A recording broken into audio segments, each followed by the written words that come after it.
महाराज, ये वृंदावन कोई धाम नहीं, बल्कि वृंदावन भगवान का घर है, कोई तीर्थ नहीं।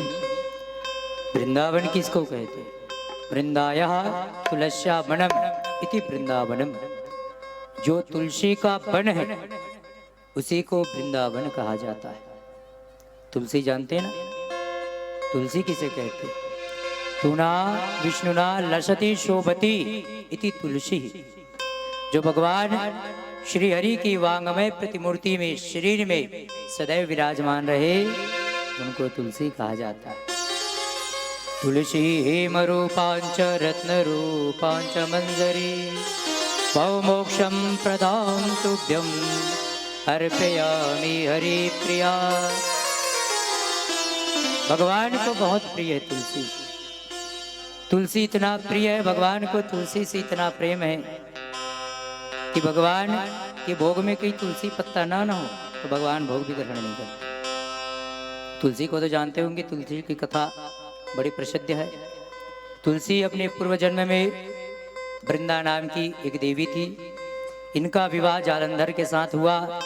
जालंधर बड़ा दुष्ट पापी था। भगवान शंकर इसको मारने का अथक प्रयास कर लिया, भगवान भी विष्णु, लेकिन नहीं मरा। क्यों? क्योंकि जालंधर के ऊपर इनकी पत्नी के पतिव्रता व्रत का बड़ा प्रभाव था, कवच बन गया था। सो भगवान जान गए कि जब तक से इस कवच को नहीं तोड़ेंगे तब तक से जालंधर मरने वाला है नहीं। तो क्या किया जाए? तो भगवान समझ गए कि बल का प्रयोग कर लिया, अब छल का करना पड़ेगा।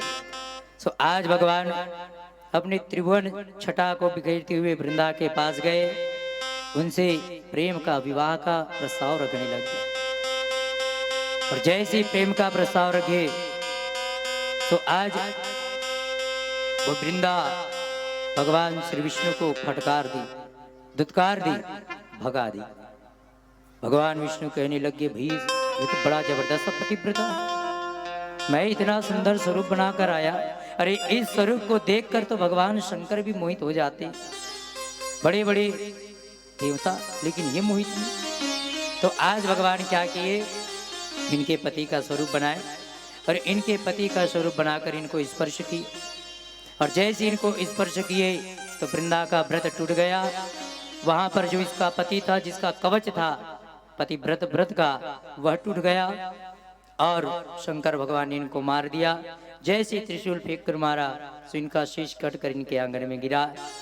वृंदा देखी कि अरे ये तो मेरे पति का सिर है, तो ये कौन है? कहने लगी तो कौन है? भगवान अपने स्वरूप में प्रकट हुए। जैसे भगवान अपने स्वरूप में प्रकट हुए, आज वृंदा बहुत रुष्ट हो गई। अरे विष्णु तो इतना छलिया निकला कि आज मुझे धोखे से मेरे व्रत को तोड़ दिया। क्रोध अवस्था में आके जा, तुझे शाप देती हूँ विष्णु कि तू एक पत्थर के रूप में परिवर्तित हो जा। और वहीं पर ध्यान लगाकर वृंदा अपने शरीर को त्याग दी। और जैसे अपने शरीर को त्यागी तो उन्हीं के शरीर से एक छोटा सा पौधा निकला, वही तुलसी के रूप में प्रसिद्ध हुआ। बोलिए तुलसी महारानी की जय। तो आज इस वृंदा के शाप के चलते भगवान बढ़िया सुंदर छोटे से गोल मटोल शालिग्राम के रूप में परिणित हो गए। बोले शालिग्राम भगवान की जय। सुखदेव जी कहते, राजन शालिग्राम भगवान का साक्षात स्वरूप है। आज भगवान ने वृंदा को आशीर्वाद दिया, वृंदा जाओ मैं तुझे आशीर्वाद दूं कि जब तक से तुम्हारे इस तुलसी का दल पत्ता मुझ में ना चढ़े तब तक से मैं पूजा को ग्रहण नहीं करूंगा। अरे कि मेरे भोग प्रसाद में कहीं तुम्हारा दल ना हो, उसे भी मैं ग्रहण नहीं करूंगा। इसलिए महाराज हमारे शास्त्रों में तुलसी की बहुत महिमा बताई गई। कितनी महिमा गाया जाए। पद्म पुराण में व्यास जी महाराज कहते हैं कि भैया ये तुलसी कोई सामान्य एक पौधा नहीं, यह तुलसी समस्त जीव मात्र का कल्याण करने की सामर्थ्य इस तुलसी में। तभी तो रास पंचाध्याय में गोपियां तुलसी को कल्याणी करके संबोधित करती। कच्चित तुलसी कल्याणी गोविंद चरण प्रिय सहत्वालैर कुलै बिभ्रत दृष्टत्यति प्रयोच्युतः। कल्याणी जीव का कल्याण करने का सामर्थ्य तुलसी महारानी में है। इनके पत्ते से लेकर इनके जड़ डाल तक प्रत्येक इनके अंग अंग में जीव का कल्याण होने का सामर्थ्य है हमारे। लेकिन हम तुलसी को एक सामान्य पौधा ही मानते, यही समझते तुलसी कोई बड़ी चीज थोड़ी पौधा। हाँ तुलसी है पूजा करने योग्य, ऐसी कोई बात नहीं। अरे तुलसी का एक एक वस्तु बहुत कीमती है। तुलसी का माला कहा जाता है कि तुलसी की माला की महिमा क्या बताए। कहीं आप पूरे कोई हीरे मोती के भी हार पहन लो तो कोई गारंटी नहीं है कि आपका कल्याण हो जाए। लेकिन मरते समय व्यक्ति के गले में तुलसी का एक दाना भी रहेगा, गारंटी है वो व्यक्ति मरने के बाद कभी भी नरक नहीं जाएगा। तुलसी की इतनी महिमा। व्यास जी महाराज पद्म पुराण में कहते हैं कि यत् कंठे तुलसी नास्ति ते नरा मूढ़ मानसा श्रेणु विष्ठा समम चान्यम जलम च मदिरा समम। जिस व्यक्ति में के गले में तुलसी की माला नहीं है और कहीं वो व्यक्ति भोजन बनाता है तो ऐसे व्यक्ति के द्वारा बनाया गया भोजन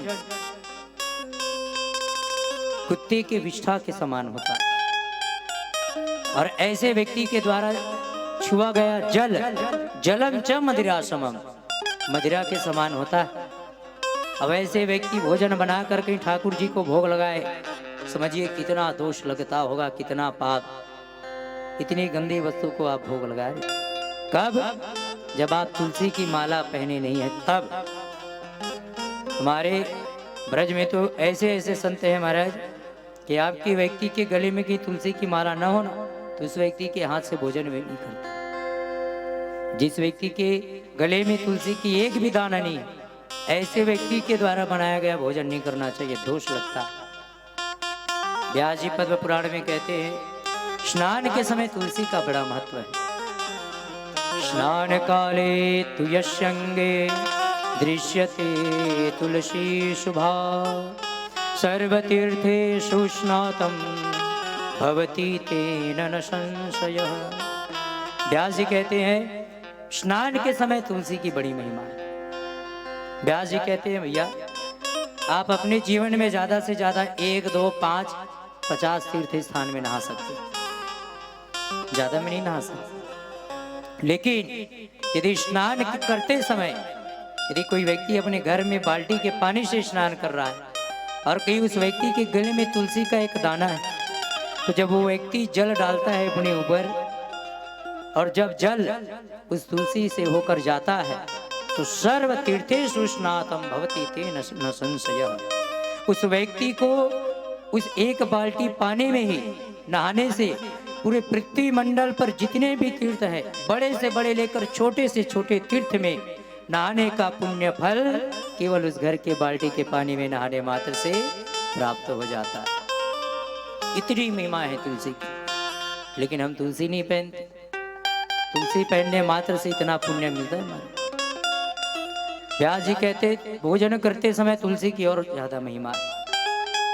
जब व्यक्ति भोजन करता है ना तुलसी की माला को धारण करके तो व्यास जी कहते हैं सिकते सिकते तु लभते वाज मेधि फलम मुने।